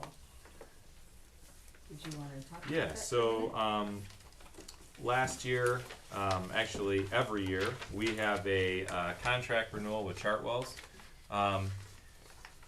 We saw a little bit of it firsthand, but aside from the fun stuff that our food service department's doing, the quality of food is better. We have been able to maintain a tremendously high level of service. We've added salad bars, we've added fruit, we've added more vegetables, we've added more options for our kids. And we've done all that while maintaining our own district unionized cooks and workers, because Chartwell's and Michael have done such a great job. So I couldn't be more happy with the direction that we're going with Chartwell's. I fully recommend that we continue to renew with them. Part of the state of Michigan's requirement for food service contracts is that we renew this contract on an annual basis. We're 1 year in. I'd like to renew for another year and hope that we have just as much success as we did this year. Okay. I got a couple questions. Is the price going up, down, or staying the same? The prices, as I know it, Michael, do you wanna talk to that? Do we have, Sure. yeah, I don't see it. Yeah, every year, the They state do. mandates that you Yeah. increase, either a certain percentage or what your CPI is, your cost per meals. All right. And whatever's, lower, and I think this year our fees went up. But, Michael, I can't hear you. Can you come up here? Yeah, Please? absolutely. The state dictates, every year when you're going through the renewal that, your fees would increase by either this percentage that's set up by the state or a percentage of our cost per meals, whatever's lower. And I think it came out to 1.8% increase on the management fee. Right on that, okay. But the state dictates that. Yeah, yeah. Okay. It's actually, if you look That's in why I your see board that, packet. that's because I saw the 1 Yeah. point, whatever it was, but I'm Yeah. like, why, who, does the company do that, or does somebody else do that? The USDA and the Michigan Department of Education set rates and rate increases Really? each year. Yep. So they don't, their fees are based upon the meal prices, so they have a percentage fee. So their fees only go up with whatever the meal price Okay. percentage is. And the second question, is Michael staying? I certainly hope It so. depends how you vote, I guess. That's right. It's kind I'm right of, here to see if I have to show up tomorrow. Well, if we vote yes, and we go Absolutely. with Chartwell, you're gonna stay. I mean, they're not like, oh, okay, we're gonna transfer you down to this other district now to take care of their problems, cause I'm very happy with you so far. I'm all yours. I'm happy about the food bus. I'm still ecstatic about that. my, I don't get ecstatic too often. Pictures Trust will me, be in the Michael. chronicle of, what our newest mock-up is on that. Good. We're gonna take donations, like I said, I'll be the first. Yeah. Okay, if he's not a part of this, my recommendation changes. So. I'm all for that. Okay, Thank so you. with Thank you, that, Michael. I would, entertain a motion. So moved. Support. Okay, gee, everybody. I think that's the first support I've done in 6 months, so. There you go. Something. Brian and Chuck, I'll take you. All right, be it resolved, Swartz Creek Community Schools Board of Education approves the Chartwell's K-12 food service contract for the 2019-2020 school year as presented. Any comments or questions? Hearing none, those in favor say aye. Aye. Any opposed? Is Michael still here? Just not lucky. Okay, think- so, Oh, there he is. Does he know Great something job, that we Mike. don't? I mean, he So- walked out before the vote. we were chatting before the meeting, and you were featured on the news, which was wonderful. My husband said he would retire tomorrow and help you. But also, you mentioned that you were featured in a magazine in Texas. Yeah, so, shortly after the NBC 25 or whatever, the latest one we were on, I had the Director of Operations and Food Service Director for Brazos Sport ISD, just west of Galveston, Texas, reach out. They saw that same article in a transportation magazine all the way down in Texas, and they are wanting to do the same sort of project that we're doing. Invited me down to Galveston for 3 days next month to help them kind of get this off the ground. So I'm Good. trying to work with So scheduling cool. on that, but they're gonna send me a physical copy of the magazine too. When are we gonna start the work on the bus? Work's already started. I'm picking it up in Saginaw tomorrow. We Okay. got it tuned up, and then next week it should be going out to get painted. Perfect. All right, well, thank you again. I think Thanks we for Well, all you want, do. we want an I think we invitation, we wanna be the first individuals to eat off that bus. Just to Or test, serve. just to You can taste cut the the ribbon. cuisine. You can Yeah. cut the I really, I wanna taste the cuisine on the bus with the kids. Good, Michael, God bless you. So I think you're stuck with us for at least another year. Hey, I'm happy. All right, well, thank you Great. Thank you very very much, much, appreciate it. Thank you, Michael. You're free to go. Okay, GISD budget resolution. So, this is a little bit complicated. Every year, every local school board in Genesee County has to approve or deny, the GISD budget resolutions. My recommendation is to support all funds. You can do the resolution that way, and then we can sign that. But basically, you have several funds for them. It's the General Education Fund, the Special Education Fund, the Career Technical Education Fund, the Enterprise Funds, and the other funds. My recommendation to you is to approve all funds as presented. The GISD has to do this on an annual basis. You know, up for your decision and Okay. that. With that, I would entertain a motion. So moved. So, Jessica, Mike, any comments or questions? Is this standard, since I Yes. was not here last year, Cary? Every Okay. year. Is the Every prices year. the same, do they fluctuate, or are they fixed by the state and GIS? There's, their budgets fluctuate with need. They put out, you know, information annually, and they have like a hearing. Jessica, I believe, attended the hearing this year on our Okay. behalf. So it's simply, their operating budget, similar to what we'll do next month in June. Okay. They do it for the ISD. Perfect, so, thank you. Okay, all right. Any other comments or questions? Hearing none, those in favor say aye. Aye. Any opposed? All right. Finally, we have the GISD Board Member District Resolution. So this is a very interesting process. I'm not sure I understand it, but I do understand it. I'm not sure I agree with the process, but it is stipulated and mandated by law, so we have to follow it. So here's what we're approving. So at our last board meeting, we elected Jessica to be our representative. Is that right? To Yes. vote on our behalf. Tonight, you're going to tell her how she is going to vote on your behalf. Is that from all these things we've been getting on the email, vote for Yep. me, vote for Yes. me, and Yes. I don't even know a lot of these individuals. Yes, so the individuals, And I know some of them because Calvo.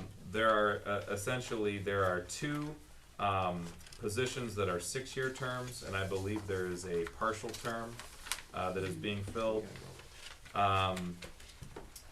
Mr. James Avery is one of the, members, the board members that's campaigning, is on a 6-year position.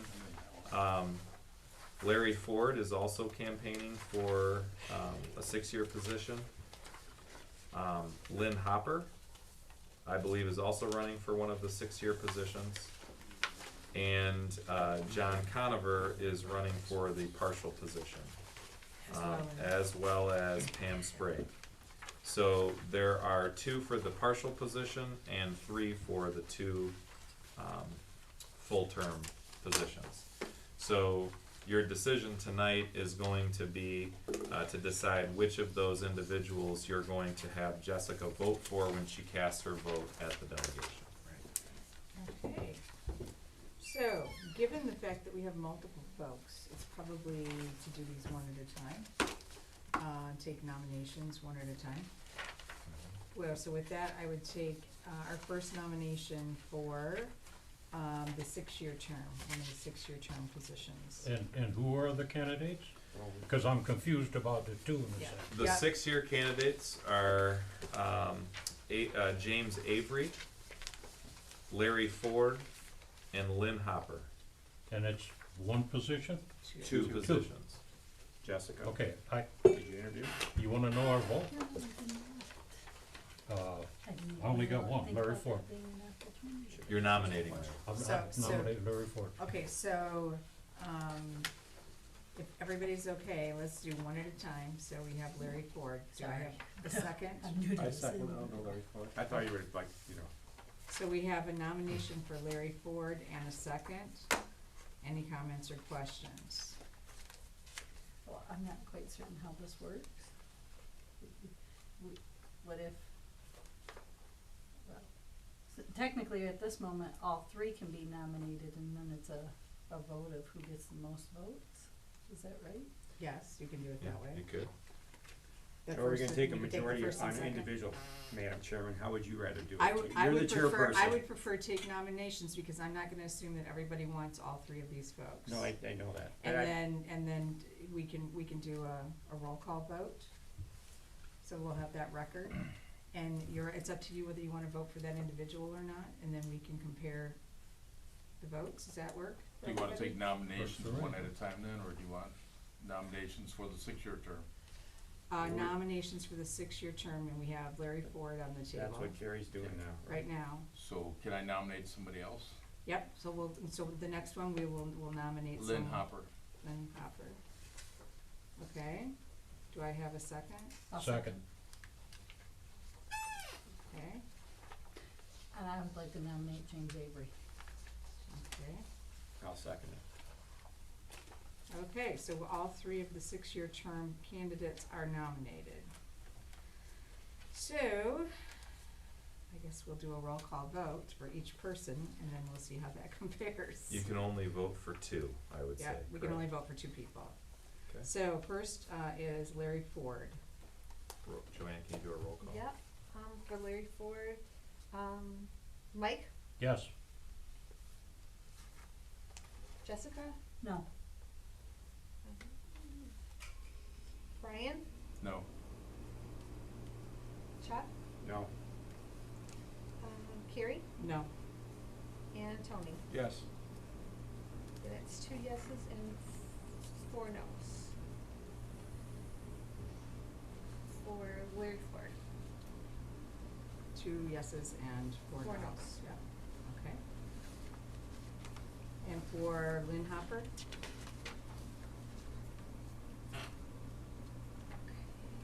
Sorry, Brian, Yes. Jessica, Yes. Chuck, Yes. Mike, Yes. Tony, Yes. and Cary. Yes. That's 6 yeses. Okay, and now James Avery.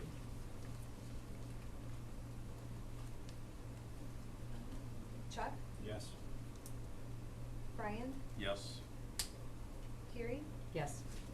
Jessica, Yes. Tony. No. That's, Yeah, one more, I think. One more. oh, Mike, sorry. No. Okay, That's 4 yeses and 2 noes. so it looks like, correct me if I'm wrong, we have Lynn Hopper and James Avery as our recommendations for the 6-year term. Is that correct? Yes. Okay.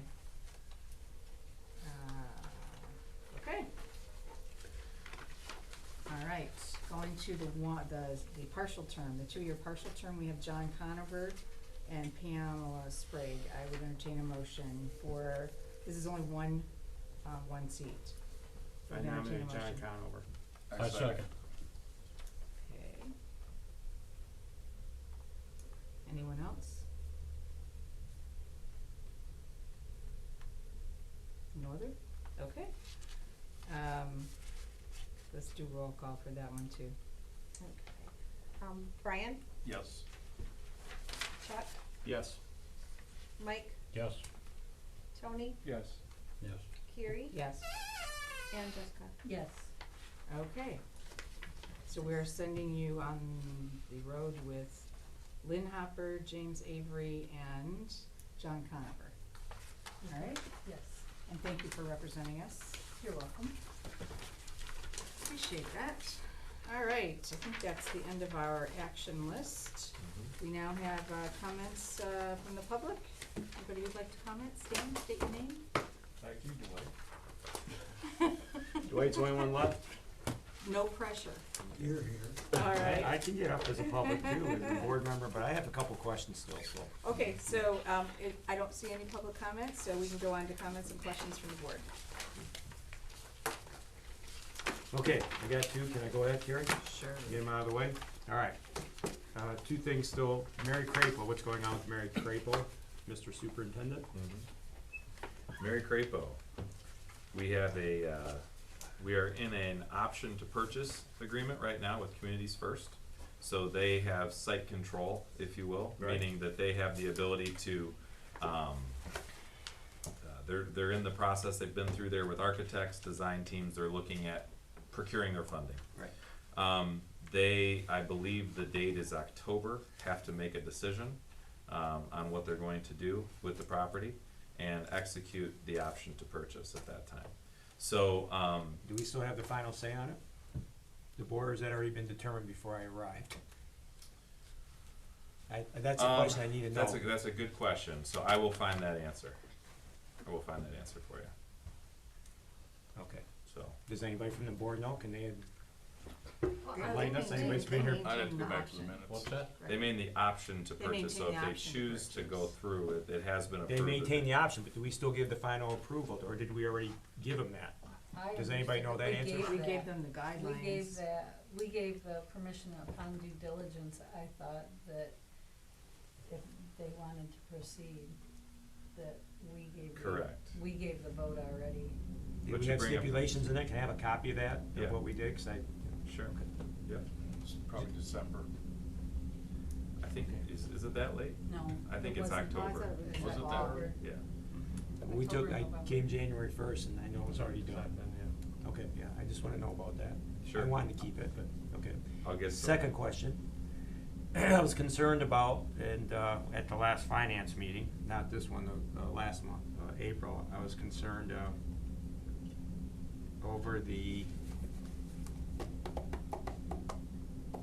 club that owns a barn or I guess what do you wanna call it, an overhang or patio on our school property, and they do those functions there.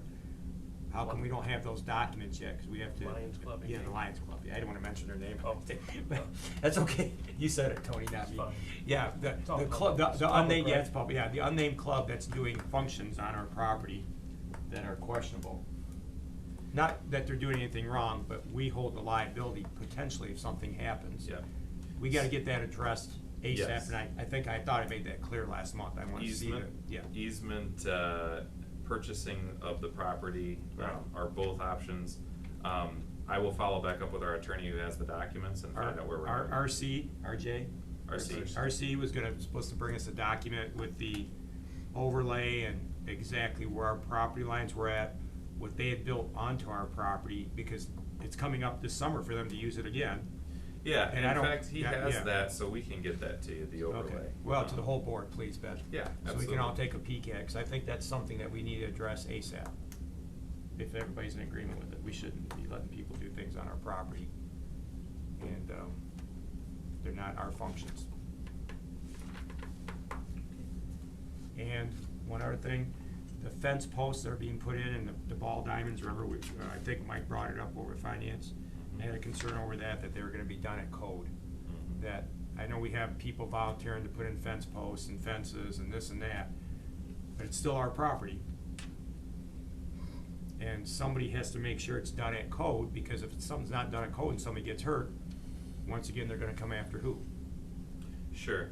The school, not the person that put up the post, especially if we don't know. You, 'cause you mentioned it, no, just kidding. Yeah, no, Just kidding. well, I mean, you know, Bad joke. if somebody falls through the fence, and like, oh, this wasn't properly attached, and we let some, you know, the fence company do it, and no one could give me an answer the other day when I asked RC directly, is this, he thought, but he didn't know for sure, are we having an inspector inspect all this stuff? We Is will it gonna have be done at we will code? have an Good. inspector come out. All right. Yeah, for sure. We're not gonna have anything on our property that would be a liability, so we'll make sure we have somebody inspect it. That's a very good, a good reminder to that.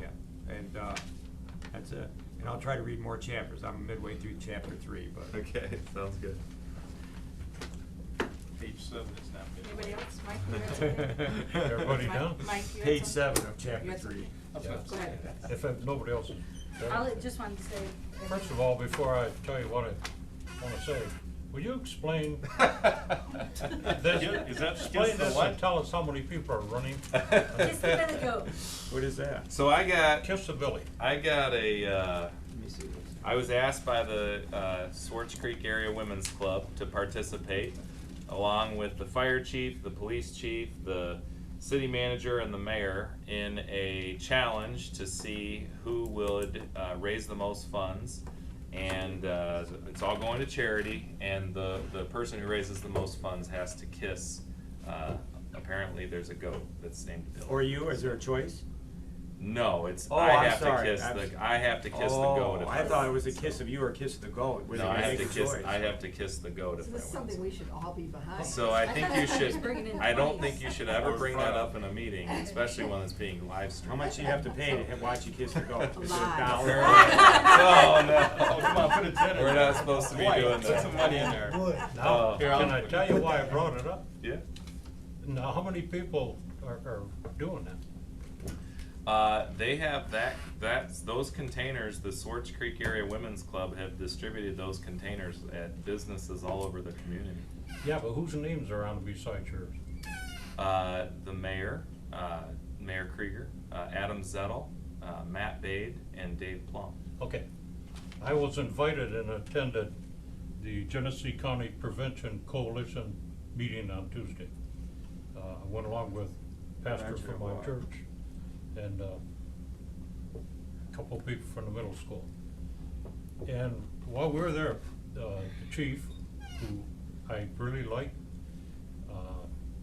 he was telling, someone brought it up, that his name was on one of these jars. And he told that entire audience to vote for you. And I was wondering if we should, who we supposed to support? Yeah, that's a good question. Since he did that and he opened that up, was that Chief Babe? Chief Babe. I think we should all vote for him then. Okay. So- I just wanted the board to know that. I appreciate that. Oh, that's good. Boy. I wanted to just say, just publicly to, wish Sue Calvo the best in her retirement, and Jamie Wood, and just say thank you to the staff for all their service as well. I told Michael before he left what a great job he's doing, it's really exciting. And I wanted to say, it would be nice, I don't know if you can or not, to send something out. I listened to the podcast, the latest podcast that came out. Those are awesome. I love hearing those community conversations. That was really wonderful. Thank you. Mm-hmm. We should get that word out a little more. There's a link where you can access all of the old podcasts that Travis has on the website. We're trying to get them on iTunes. So as soon as that happens, you can have a feed that you subscribe right to. And the Google Android store. Well, I do it pops up. I got a notification the other day. I listened to it earlier, but on YouTube, so, Great. yeah.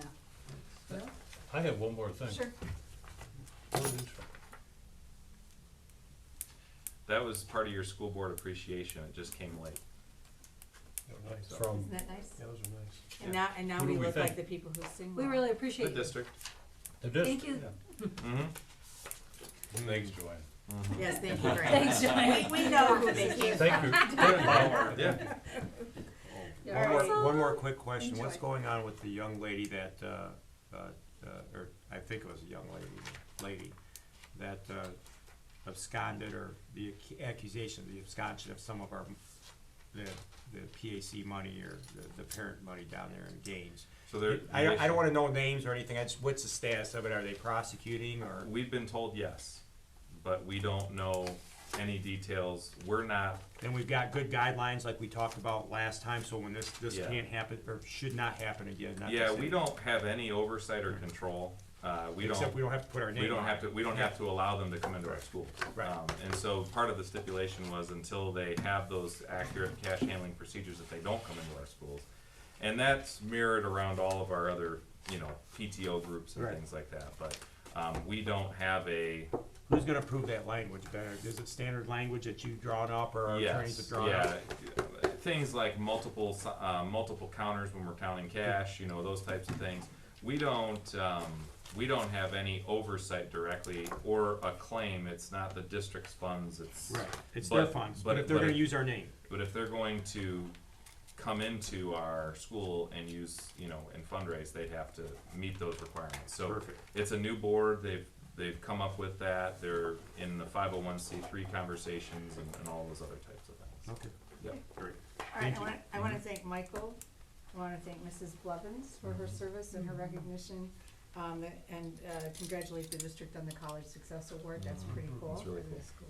And remind everybody, June 3rd is Honors Night for the high school, June 5th is the Virtual Learning Center, and June 9th up in Birch Run for commencement, so I'm sure we'll be getting a reminder, Yep. but that's good to put on your calendars right now. All very good events. Did you have something, Brian? I was gonna, you stole my thunder. Oh, I'm so sorry. We can About the share. College Success Award. All right, anything else? Is that 20%? That was 20% of the state of Michigan? In the top 20%. Top yeah. 10, okay. Yep. Anybody awesome. have anything else? Motion to adjourn? Support. Second? All in favor say aye. Aye. Okay, we are done. Thank you. Thank you, Thank you. everybody. Thank you, everybody. Have a great night. Yes. Thank you for bearing with Still a little bit late outside, it's the first board Okay, meeting I yeah. said like that. Okay, gotcha. We can go home and go to bed. Are you ready for the, Tony? Careful in that nasty traffic. In the morning, it's not so bad. I know it's, well, you have a lot better.